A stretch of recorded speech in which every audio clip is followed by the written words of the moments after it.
दोस्त था, तो उसने पूरी शिद्दत के साथ उसको निकालने की कोशिश की। पहले प्रयास किया, वो नहीं निकल पाया। दूसरे प्रयास में उसने अपनी ताकत से उसको खींचने की कोशिश की।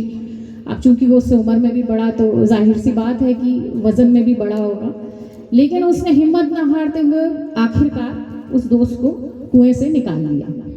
अब कुएं से निकालने के बाद दोनों एक दूसरे के गले मिलते हैं और रोते भी हैं और खुश भी होते हैं कि हमने हमारे दोस्त को बचा लिया। दूसरा कहता है, यार तूने मुझे बचा लिया।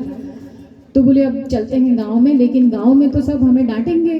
अगर हमारे परिवारजनों को पता चलेगा कि ये मैं कुएं में गिर गया था और हम खेलते हुए वहाँ कुएं तक चले गए थे, तो घर में सभी डांटेंगे हमारे परिवारजन।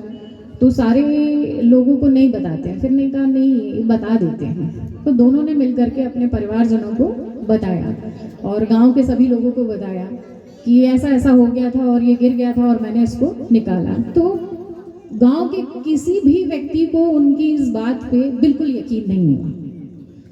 कैसे पॉसिबल है? बोले, ये तो 6 साल का है, उसको ये 10 साल का बच्चा निकाल ही नहीं सकता है, तो ये असंभव है। सबने कहा, तुम लोग झूठ बोल रहे हो और ऐसा कुछ भी नहीं हुआ है। तो वो परेशान हो गए कि हमने सही बात बताई और हमारे पिताजी और माताजी ये बात मान ही नहीं रहे कि हम गिर गए थे और हमको बचाया गया है और ये मेरे दोस्त ने मेरे को बचाया हुआ है। तो वो हमारे गांव में हमारे बुजुर्ग होते हैं जो भाग जाते हैं कि कौन बच्चा सच कह रहा है। और यहाँ मेरे को तो सिर्फ एक बुजुर्ग नजर आ रहे हैं अभी मेरे सामने जो सबसे ज़्यादा ध्यान से मेरी बात सुन रहे हैं, मैं आपको नमन करती हूँ।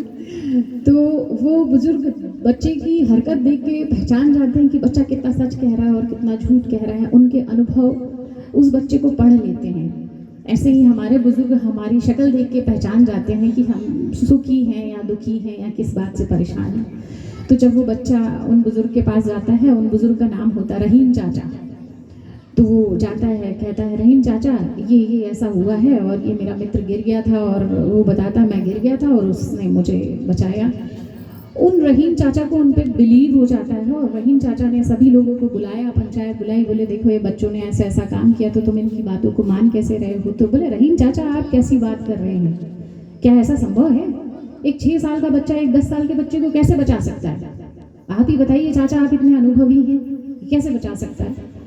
बोले, ठीक है, लेकिन ये जो कह रहा है ये गलत भी नहीं कह रहा है। बोले, क्यों? इसकी बात में पूरी सच्चाई है। बोले, क्यों? कोई बताएगा क्यों? क्या वो सच थी या झूठ था? जी। क्योंकि जैसा मैम ने कहा कि वो कुएं में गिर गया था और आसपास उन्हें कोई नहीं नजर आ रहा था, तो उसने, जैसा मैम ने कहा कि विवेकानंद जी ने कहा कि अपना लक्ष्य निर्धारित कर लीजिए, तो उसने अपना पूरा कंसंट्रेशन मेरे ख्याल से उस बच्चे को निकालने पे लगा दिया। तो अपनी अगर कंसंट्रेशन लगा दे तो अपनी सारी शरीर की ऊर्जा और जो हम जो नेक काम कर रहे हो वो उसके लिए भगवान भी ऊर्जा लगा देते हैं। तो इसी वजह से शायद निकाला होगा, ऐसा मेरा सोचना। बिल्कुल सही कह रहे हैं। इसको मैं थोड़ा सा सुधार करके कहूँगी कि वो बच्चा जो 6 साल का था, वो खुद भी नहीं जानता था कि वो ये काम कर पाएगा। मतलब जब तक हम खुद नहीं सोचेंगे कि क्या हम ये काम कर पाएंगे, तब तक हम नहीं कर पाएंगे। और वो खुद भी नहीं जानता था कि ये मैं काम कर सकता हूँ, लेकिन उसने किया। क्यों? उसके पीछे एक कारण, क्योंकि वहां नो वन एल्स, वहां कोई एक ऐसा व्यक्ति नहीं था जो उसको ये कह दे कि तू ये काम नहीं कर सकता। मेरी बात अगर आप समझ पा रहे हैं, तो एक बच्चा यदि कोई काम करने के लिए आगे बढ़ता है और वो कहता है आई विल डू इट, मैं इसको कर लूंगा, मैं इसको बहुत अच्छे से कर लूंगा, लेकिन एक व्यक्ति आकर के कह दे कि नहीं तू ये नहीं कर पाएगा, तो वो उसका मॉरल वही डाउन हो जाता है। तो उस बच्चे ने क्यों कर लिया? क्योंकि वहां एक भी व्यक्ति ऐसा नहीं था जो उसको ये बोल देता कि तू ये काम नहीं कर सकता। उसने पूरी ताकत और पूरी शिद्दत के साथ अपने दोस्त को जान बचाने के लिए और उसको जान बचा लिया उसने। तो इस एक छोटी सी कहानी का मेरा कहने का उद्देश्य यही है कि जब तक आपके अंदर खुद में जज्बा नहीं होगा, तब तक कोई कुछ नहीं कर पाएगा। और हमारे पेरेंट्स तो जाहिर सी बात है, सभी के पेरेंट्स यही चाहते हैं कि आप बहुत अच्छा से अच्छा करें और एक अच्छा मुकाम हासिल करें।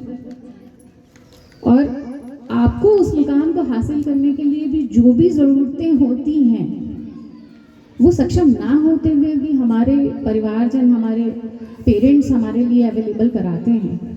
आज के समय में तो काफ़ी सारी सुविधाएं हो गई हैं, शायद वो लोग जिन्होंने हमसे पहले बहुत कुछ अचीव किया है और वो सब अभाव में अचीव किया है उन्होंने। तो सोचिए, आज 24 घंटे गूगल है, इंटरनेट है, बच्चे पूरे टाइम मोबाइल का यूज़ भी करते हैं और मिसयूज़ भी करते हैं। इसमें थोड़ी सी गलती माताओं की भी होती है, क्योंकि पिताजी तो या तो खेत के काम से बाहर चले जाते हैं या ऑफिस चले जाते हैं या अपने काम में, बिजनेस में लग जाते हैं। तो माताएं क्या होती हैं, जब इनका काम हो जाता है तो सोचती हैं चलो बच्चा रो रहा है, उसको मोबाइल पकड़ा दो। अब वो ये नहीं देखती है कि मोबाइल में बच्चा देख क्या रहा है। जहाँ तक छोटा बच्चा है वहाँ तक ठीक है, लेकिन अगर आपने उसको हैबिट में डाल दिया तो बच्चा सिर्फ मोबाइल से ही चुप होगा। तो आप उसको थोड़ा सा ट्रेंड करें कि उसको उस टाइम पे क्या देना है, कि मोबाइल भी दे रहे हैं तो उसकी रिक्वायरमेंट उस समय क्या है, बचपन है तो बचपन में उसे क्या देने हैं। तो थोड़ा सा अपने बच्चों को मोबाइल के साथ रखें, यूटिलाइज करके रखें कि वो किन चीज़ों का यूज़ अच्छे से कर रहे हैं। और पेरेंट्स में पिताजी की तो ये स्थिति होती है कि सुबह से निकलते हैं, शाम को आते हैं, तो वो ये सोचते हैं कि बच्चा हमारा पढ़ रहा है और बेटा किस चीज़ की ज़रूरत है। जैसा मेरे पापा कहा करते थे, हाँ बेटा किसी चीज़ की ज़रूरत है, तो हम कहते थे कि हाँ पापा ये चाहिए मुझे। उस समय हमारे पास मोबाइल भी नहीं हुआ करता था और बहुत अच्छी ट्यूशन के लिए भी पैसे नहीं हुआ करते थे, तो हमें खुद ट्यूशन पढ़ानी पड़ती थी। मतलब बहुत चीज़ें ऐसी हैं, ऐसा नहीं कि कुछ अभाव में रहे हैं, लेकिन इतना था, चूंकि 4 महीने थे तो सबकी परवरिश इक्वल बराबर तरीके से होनी ज़रूरी होती थी। लेकिन चूंकि हमने BSc बायो लिया हुआ था, ये हमारी मर्जी थी, तो उन्होंने कहा बेटा 2 ट्यूशन तो मैं लगा सकता हूँ लेकिन तीसरी नहीं लगा पाऊँगा। तो हमने कहा अगर आप तीसरी नहीं लगा पा रहे हैं तो आप हमको इतनी परमिशन दे दीजिए कि घर में हम ट्यूशन ले लें। तो कहा ठीक है, अगर तुम्हारा इसमें पढ़ाई का लॉस नहीं होगा तो तुम घर में ट्यूशन ले लो। तो मैं कहा ठीक है। हम 4 बच्चों को ट्यूशन पढ़ाते थे, 5 बच्चों को पढ़ाते थे, कुछ बच्चों को फ्री में पढ़ाते थे। क्योंकि एक चीज़ जानिए कि अगर आपको किसी सब्जेक्ट में बहुत परफेक्ट होना है तो आप पढ़ाना शुरू कर दीजिए। जहाँ आपने पढ़ाना शुरू कर दिया, आपके कंसेप्ट वैसे ही क्लियर हो जाएंगे। आप पैसों के लिए मत पढ़ाइए, लेकिन आपके पास जितना ज्ञान है आप किसी को देंगे तो आप पहले पढ़ेंगे फिर आप ज्ञान बांटेंगे।